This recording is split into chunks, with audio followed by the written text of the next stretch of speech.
বিসমিল্লাহির রহমানির রহিম। আজকে হচ্ছে আমরা একটি স্টেশন যাচ্ছি, এটা হচ্ছে আটিটিতে। তো দেখা যাক কোন ব্র্যান্ডের এসি, কয় টনের এসি কোথায় লাগবে, চলেন। আজকের ভিডিওতে হচ্ছে আমরা ওয়ালটন ব্র্যান্ডের ইনভার্না সিরিজের এসি হচ্ছে আমরা ইনস্টলেশন করবো। এটা হচ্ছে 2 টনের এসি।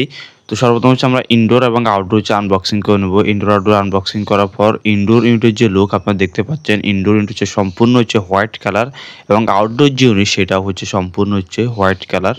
এই এসিটিতে রেফ্রিজারেন্ট হিসেবে হচ্ছে R32 যে রেফ্রিজারেন্ট সেটা হচ্ছে ব্যবহার করা হয়েছে। এই এসিটি আপনারা স্মার্টফোনের মাধ্যমে খুব সহজে হচ্ছে কন্ট্রোল করতে পারবেন। এখানে ইনডোর ইউনিট হচ্ছে কুলিং কয়েল হচ্ছে গোল্ডেন যে ফিন সেটা হচ্ছে ব্যবহার করা হয়েছে। আর কন্ডেন্সার সাইডে হচ্ছে এনার্জি সেভিং এর জন্য হচ্ছে মাইক্রো চ্যানেল যে কন্ডেন্সার সেটা হচ্ছে ব্যবহার করা হয়েছে, দেখতে পাচ্ছেন। আনবক্সিং এর কাজ শেষ। এখন হচ্ছে আমরা যে রুমে এসি স্থাপন করব সেই রুম হচ্ছে দেওয়াল নির্বাচন করে নিব, কোন দেওয়াল হচ্ছে এসি স্থাপন করব। তো এখানে হচ্ছে এসির ইনডোর যে সেটা হচ্ছে বসবে, আর এই পাশে হচ্ছে আমরা ছিদ্র করে নেব ইনডোর 5 কেসের যে হোলটি। সর্বপ্রথম হচ্ছে আমরা মেজারমেন্ট নিয়ে হচ্ছে বেস প্লেটটি লাগিয়ে নিচ্ছি। বেস প্লেট লাগানো হয়ে গিয়ে তারপর হচ্ছে ইনডোর আউটডোর 5 কানেকশনের যে হোল সেটা হচ্ছে আমরা সুন্দরভাবে হচ্ছে করে নিব। এসির ইনডোর ইউনিট স্থাপনের ক্ষেত্রে খেয়াল রাখতে হবে ইনডোর ইউনিটের যাতে যথেষ্ট পরিমাণে খালি জায়গা থাকে। এই বিষয়টি খুবই গুরুত্বপূর্ণ, না হয় পরবর্তী হচ্ছে সার্ভিস এবং রিপেয়ার যে কাজ সেটা হচ্ছে করতে সমস্যা হয়। আর ইনডোর ইউনিটের যে বেস প্লেট সেটা যাতে সঠিক লেভেলে যাতে স্থাপন করা হয়। আর এসির পাওয়ার নিশ্চিত করার জন্য সঠিক সাইজে হচ্ছে পাওয়ার যে কেবল এবং সার্কিট ব্রেকার এবং যে সকেট সেটা অবশ্যই হচ্ছে নির্বাচন করতে হবে। তো এখানে হচ্ছে বেস প্লেট যেটি সেটা হচ্ছে আমাদের লাগানো হয়ে গিয়েছে, দেখতে পাচ্ছেন।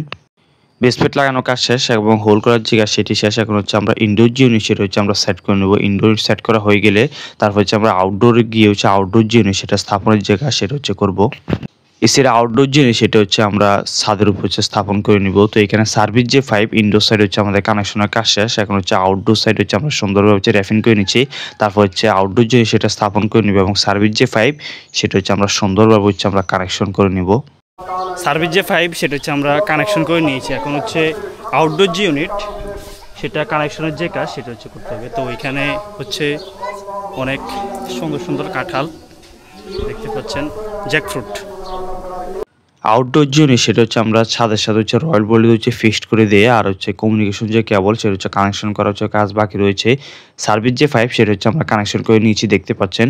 কমিউনিকেশন যে কেবল সেটা হচ্ছে আমরা সুন্দরভাবে কানেকশন করে নেব। কমিউনিকেশন কেবল কানেকশন করা হয়ে গেলে তারপর ইউনিটটাকে হচ্ছে আমরা সুন্দরভাবে হচ্ছে ব্যাকম করে নিব। দেখতে থাকুন ভিডিওর সামনের অংশ।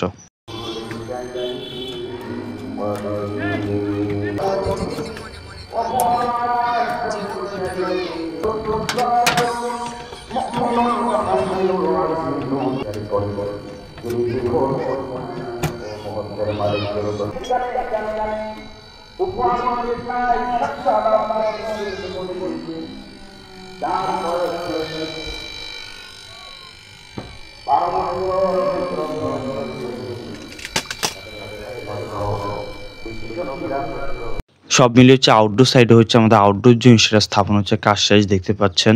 এসির আউটডোর স্থাপনের ক্ষেত্রে খেয়াল রাখতে হবে আউটডোর যে গরম বাতাস সেটা যাতে খুব সহজে আউট হতে পারে, এই বিষয়টি খুবই গুরুত্বপূর্ণ। আর এখানে সার্ভিস 5 উপর হচ্ছে আমরা সুন্দরভাবে হচ্ছে র্যাপিং করে দিয়ে, দেখতে পাচ্ছেন। এসি স্থাপনের সময় গুরুত্বপূর্ণ আরেকটি বিষয় হচ্ছে ইনডোর আউটডোর 5 কানেকশন যে হোল করা হয় হোলটি হচ্ছে অবশ্যই হচ্ছে বন্ধ করে দিতে হবে, এই বিষয়টি খুবই গুরুত্বপূর্ণ। হোল যদি বন্ধ না করা হয় এতে করে হচ্ছে বৃষ্টির পানি হচ্ছে রুমে প্রবেশ করতে পারে, আর হচ্ছে ইঁদুর বা পাখি এখানে বাসা করে পরবর্তীতে হচ্ছে এসির অনেক বড় হচ্ছে ক্ষতি করে ফেলবে। আর গুরুত্বপূর্ণ আরেকটি বিষয় হচ্ছে ফাইনালি রেফ্রিজারেন্ট ছাড়ার পূর্বে ভালোভাবে হচ্ছে লিক যে টেস্ট সেটা হচ্ছে করে নিতে হবে। এখন হচ্ছে আমরা ভিতরে গিয়ে হচ্ছে এসিটি চালিয়ে এটার কুলিং যে পারফরম্যান্স সেটা হচ্ছে টেস্ট করে নিব। আজকের ভিডিওতে আমরা ইনস্টলেশন করেছিলাম ওয়ালটন ব্র্যান্ডের 2 টনের ইনভার্না সুপার সেভার সিরিজের যে এসি সেটি। এসি স্থাপনের পর আপনার টেকনিশিয়ানদের কাছে দেখে নেবেন কীভাবে হচ্ছে এসির যে এয়ার ফিল্টার সেটা পরিষ্কার করতে হয়, আর হচ্ছে রিমোট দিয়ে হচ্ছে কীভাবে এসি সঠিকভাবে অপারেট করতে হয় দেখে নেবেন। দীর্ঘদিন যাবত যদি এসি বন্ধ রাখা হয় তাহলে হচ্ছে রিমোট থেকে অবশ্যই হচ্ছে ব্যাটারিগুলো খুলে রাখবেন।